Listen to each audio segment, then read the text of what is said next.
Velocidad e ilusión del dinero. En el video de Crash Inflacionario hablamos de diversos factores que pueden desencadenar otra crisis económica y estudiamos el fenómeno de la deflación. En esta ocasión veremos un concepto conocido como la velocidad del dinero. Este concepto juega un papel fundamental en la economía en general, ya que mide qué tan rápido cambia el dinero de manos. Explicaremos las implicaciones de esto a lo largo del video. Primero hablaremos de la historia que ocurrió en lo que hoy conocemos como Alemania, ya que ilustra muy bien cómo se podrían desarrollar estos escenarios. Todo esto tiene que ver con fenómenos monetarios como inflación, deflación, etc. Al inicio de la Primera Guerra Mundial, el Imperio Alemán, como otros gobiernos, decidió suspender el patrón oro para poder financiar la guerra. En otras palabras, esto les ayuda a imprimir billetes sin respaldo. Al imprimir este dinero que usaría el Imperio Alemán para pagar la guerra, se emite deuda que tendrán que pagar en el futuro, obviamente creyendo que ganaría la guerra y podría pagar sin problemas. Esto no es nuevo, las guerras siempre se pagan con deuda. El marco alemán sostuvo su patrón oro desde 1871 hasta agosto de 1914. Antes de eliminar el patrón oro, 1 kilogramo de oro era el equivalente a 2.790 marcos, unos 87 marcos por onza troy de oro, o 358 miligramos equivalía a un marco. Se estima que la cantidad de marcos se cuadruplicó durante la guerra. Ya sé lo que piensan que pasó, pero por extraño que parezca, la inflación no se disparó de inmediato como pensaríamos. Este fenómeno tiene una explicación lógica. Las personas en tiempos de incertidumbre ahorran todo el dinero que pueden, y qué incertidumbre más grande que una guerra. Por lo tanto, las personas ni sintieron la inflación. Al final de la guerra, la onza rondaba los 100 marcos, 13 marcos más. Pero en 1920 estaba rondando entre los 1000 y 2000 marcos. Lo mismo pasó con los precios de todo. Para decirlo de modo correcto, su poder adquisitivo se perdió en un 90% o más. Evidentemente la inflación se disparó de golpe. Eso sucedió porque acabó la guerra, y las personas que ahorraron empezaron a gastar todo el dinero que ahorraron. Entonces el dinero en circulación que emite el Banco Central para fines didácticos, digamos que sigue una línea recta alcista, y los precios tienden a seguir esa línea, pero no lo hacen en línea recta. Los precios, una vez que pasan los escenarios de incertidumbre, se disparan de golpe, porque ahora sí, todos quieren gastar, y el mismo aumento de precios presiona psicológicamente a las personas a dejar de ahorrar, porque las cosas están cada vez más caras. Un ejemplo del efecto psicológico similar serían los revendedores de boletos de conciertos, donde ves que todas las entradas se agotan y los revendedores suben y suben el precio, y terminas pagando el doble de lo que costaban originalmente. ¡Cállese y tome mi dinero! Así les pasó en lo que se conoce como la República de Weimar, con el dinero adicional en circulación. Los precios tardan un tiempo en encontrar un nuevo nivel que parezca aceptable. Suponiendo que se dejara de emitir dinero en grandes cantidades, se terminarían estabilizando los precios, ya no bajarían a los precios anteriores a la incertidumbre, pero se detendría su aumento. Por desgracia esto no ocurrió. Weimar tenía que pagar los gastos de reconstrucción por la guerra, y no dejaron de imprimir billetes. La población creyó que ya había pasado lo peor, y regresaron a trabajar sin saber lo que vendría después.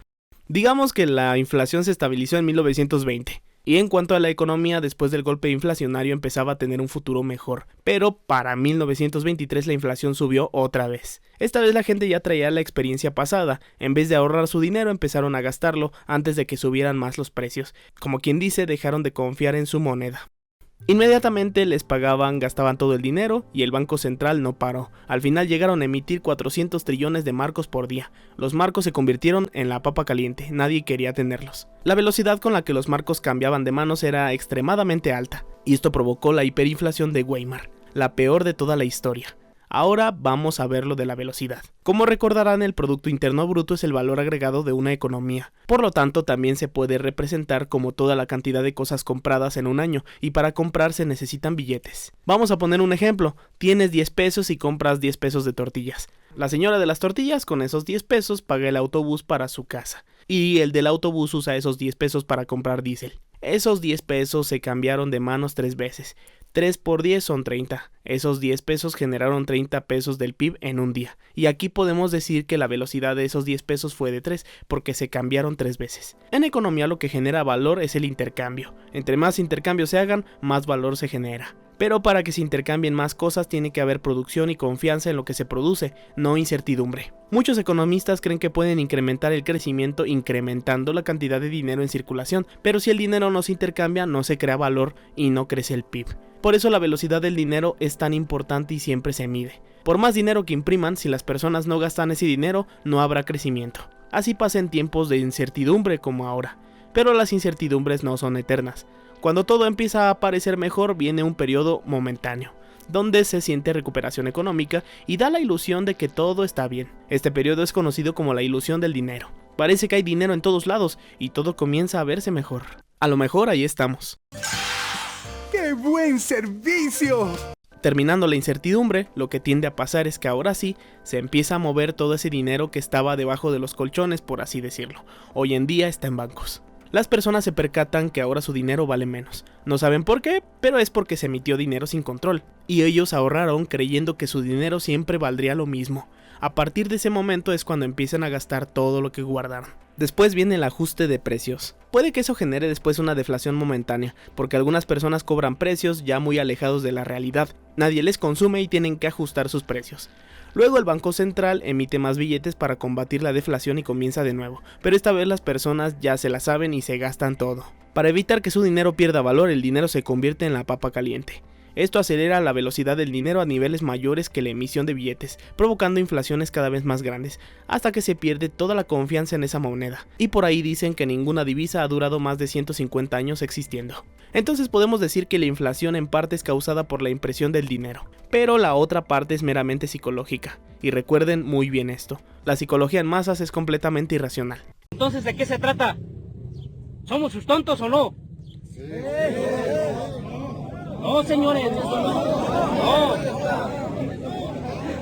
Es un efecto muy similar al pensamiento de manada. Toda la manada moviéndose en una misma dirección, pero cuando se trata del caso humano en economía, cuando la manada empieza a moverse en una misma dirección ya es demasiado tarde. Todas las personas empezarán a pensar exactamente lo mismo, en gastar todo su dinero y eso acelerará la inflación, hasta que se encuentren los nuevos niveles de precios. Eso o hasta que se pierda la confianza por completo en las divisas y se tenga que hacer ajustes al sistema financiero mundial o ya de plano reemplazarlo por otro. Este fenómeno de la velocidad es algo que se puede ver con simples gráficos. En este momento el gráfico del dinero en circulación es inverso al de la velocidad. En cuanto la velocidad empiece a acelerar, se sentirá de golpe la inflación. ¡Aumentó su ki de golpe! En algún momento la velocidad tiene que cruzar al dinero en circulación, llamémosle M2, y superarla. Después estabilizarse y posteriormente ir siguiendo a la impresión de dinero, las dos al alza. ¿Cuáles son las implicaciones de esto? Algo importante que hay que entender primero es que las personas tienen dos opciones, o gastar su dinero o ahorrarlo, y eso depende de la confianza del consumidor, de cómo sienten que va su economía. Si todo va bien, la gente gasta en todo tipo de banalidades, si les está yendo mal prefieren ahorrar. Los banqueros centrales no pueden manipular la mente de las personas para que gasten o ahorren. Y recordemos que la impresión de dinero en grandes cantidades se hace para que la economía crezca. Entonces partimos de la base de que las cosas no están bien. Por lo tanto, hay incertidumbre. Pueden emitir todo el dinero que quieran, pero la gente no va a gastar por la misma incertidumbre. Una vez que empieza la falsa sensación de una recuperación, es imposible para la Fed recuperar todo ese dinero impreso y hacer como que nada hubiera pasado.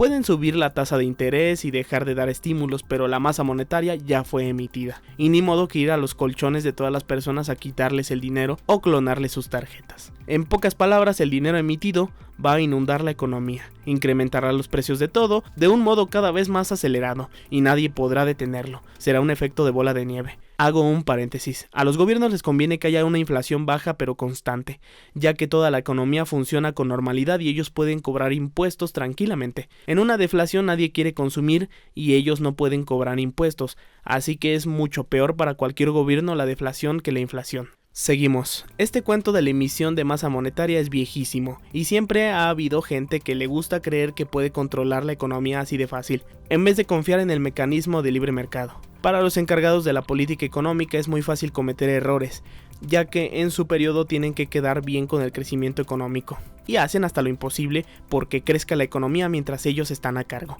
Además de que ellos no pueden admitir que cometieron un error. Y si no hay nadie a quien echarle la culpa, dirán que fue el libre mercado o el capitalismo, pero buscarán culpables. En esta situación tienen al bicho y a China. ¿Qué mejor que echar culpas? Entonces introducirán políticas más agresivas para fomentar el crecimiento y de paso beneficiarse. Ya cuando salgan, le pasan el problema a los que vienen. Siempre es así en cargos públicos. En el caso de la política económica, se removieron leyes y regulaciones de los mercados financieros para fomentar el crecimiento de los mercados. En el video de crisis de 2008 hay varios ejemplos de cómo la Reserva Federal en concreto cabildeó en el gobierno estadounidense para que les quitaran más regulaciones, todo lo contrario a lo que se debía de hacer. La solución era reducir el poder de las instituciones financieras, básicamente limitarlas a solo poder hacer unas cuantas actividades, sobre todo a no permitirles a los bancos invertir el dinero de sus clientes. Adicionalmente, posterior a la crisis asiática de 1997-1998, tenían que quitar el apalancamiento del 15 al 1 de los derivados. Lo que hicieron fue aumentarlo de 30 a 1. El apalancamiento a grandes rasgos significa que si tú tienes $100 para invertir y el apalancamiento es por 15, el broker te prestará hasta 1,400 y tú pones tu 100, así tienes $1,500 para operar. Así, si inviertes los $1,500 y pierdes, lo máximo que vas a perder son tus 100 en teoría.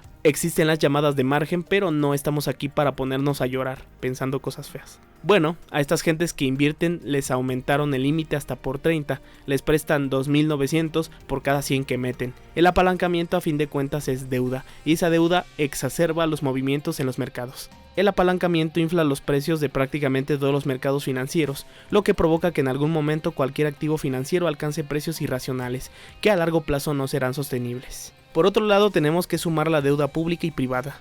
En sí, usar créditos no es malo, si se usan de modo responsable te pueden solucionar la vida, siempre y cuando sepas administrar tus deudas. Sin embargo, la deuda pública está a cargo de personas a las que no les interesa lo que pueda pasar. Lo único que les importa es que su mandato sea bien recordado, y endeudarán irresponsablemente sus países. Para emitir billetes y usarlos en promesas de campaña se necesitan endeudar. Esa deuda se transforma en bonos que son vendidos en los mercados financieros, y en anteriores videos hemos abordado que esa deuda no se puede pagar. Adicionalmente, como casi todo el dinero que ganan las personas, obviamente después de impuestos, va a parar a los bancos, a fin de cuentas prácticamente todo el dinero va a parar a los mercados financieros. En el video anterior mencionamos que la Fed podría ser responsable y aumentaría la tasa de interés. En este caso, el dinero se hará más caro, por lo tanto la deuda costará más y el apalancamiento en los mercados dejaría de ser viable. Esto sería lo correcto. De este modo se reduciría la cantidad de dinero en circulación, pero ocasionaría una crisis económica inmediatamente. Aún así sería mejor que seguir estimulando artificialmente la economía. La velocidad del dinero provoca que no se vea el efecto de la inflación, pero los mercados están haciendo máximos a cada rato. Si los mercados financieros colapsan de inmediato, quienes perderían prácticamente todo su dinero serían todas las personas que están esperando sus fondos para el retiro. Se quedarían viendo. Un crash como el que ocurrió con el bicho es un ejemplo claro. Los mercados cayeron de un modo terrible. Toda la gente que tenía años invirtiendo en índices que según siempre van al alza, se quedaron viendo. Lo que hizo la Fed es salir al rescate de la bolsa con un megaplan de estímulos. Entonces lo que probablemente ocurra es que la Fed salga al rescate siempre, pero obviamente no pueden hacer pública esa información. Recientemente dijo Jerome Powell que piensan adelantar su decisión de subir las tasas de interés, pero del dicho al hecho hay mucho trecho. Muchas veces la Fed ha dicho que va a hacer una cosa y hace todo lo contrario. La Fed puede retractarse de subir la tasa de interés por cualquier razón. Puede ser que el desempleo se dispare o que haya una nueva variante. Cualquier excusa es buena para evitar subir la tasa, de modo que pueden inflar su moneda al límite. Adicionalmente, Christine Lagarde ya anunció que el Banco Central Europeo va a mantener las tasas negativas hasta el 2024. Esto refuerza la idea de que a los bancos centrales no les importa el futuro sino su mandato. Muchos inversionistas creen que la Fed sí subirá las tasas, personalmente yo creo que no lo harán. Y esta opinión es muy extremista, pero no sería la primera vez que los políticos son deshonestos, ni la primera que la Fed dice una cosa y hace otra. Entonces puede ocurrir lo mismo que en la República de Weimar.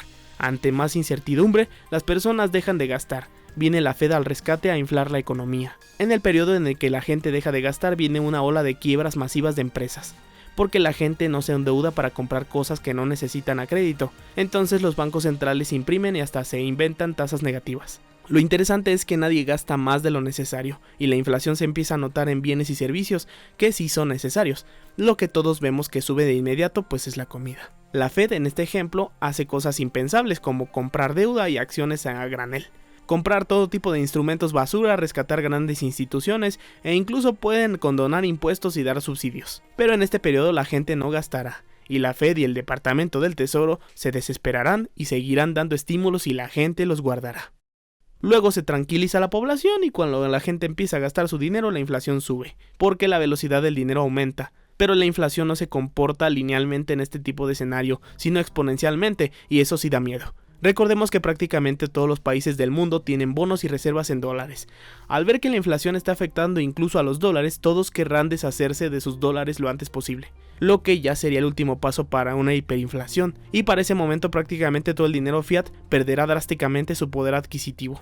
Acerca de cuándo puede colapsar la bolsa, bueno, eso no será de un día para otro, definitivamente sabremos cuándo eso ocurra. Los mercados financieros generalmente se adelantan a lo que pueda ocurrir en la economía. Yo personalmente creo que todos los inversionistas institucionales que tienen información privilegiada le van a meter todo el dinero que tengan y cuando ya vean que está muy fea la situación se van a salir y se refugiarán en otros activos. Materias primas en general, en especial oro y plata, y muchos pensamos que tal vez criptos. Eso es muy premeditado. Primero podría ocurrir una gran barrida antes de empezar a subir, para que ellos compren barato. En resumen, el escenario de una hiperinflación es posible, y siempre antecede a una época de incertidumbre. No se me ocurre una época de más incertidumbre como la actual.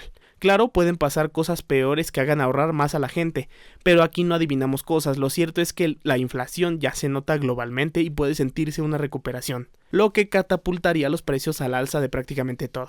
El poder adquisitivo de todo el dinero fiat en circulación terminará por perderse. Ante un desplome en la bolsa, todos los fondos para el retiro y pensiones terminarían por no valer nada, y todas las personas que estaban esperando por su retiro perderán los ahorros de toda una vida. Al menos la bolsa sí se tiene que desplomar algún día y el resultado no será bonito, pero quienes aprovechen estarán a salvo con inversiones en activos que alcancen a buenas valorizaciones, como mencioné con las materias primas. En Latinoamérica nos puede ir bien con lo de las materias primas, pero siempre hallamos la forma de echarlo a perder, así que no se preocupen, no cambiará mucho las cosas por aquí. Estamos acostumbrados a la incertidumbre. Feliz inicio de año para todos.